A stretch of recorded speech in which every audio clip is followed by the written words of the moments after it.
একটি অংশীদারি ব্যবসায় তিনজনের মূলধন অনুপাত 3:8:5, 3:8:5। এবার বলেছে প্রথম জন ব্যক্তির লাভ দ্বিতীয় জনের ব্যক্তির থেকে 60 টাকা কম।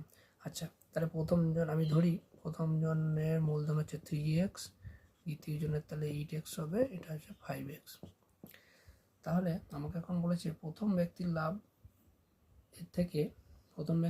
তৃতীয় ব্যক্তির লাভের থেকে 60 টাকা কম।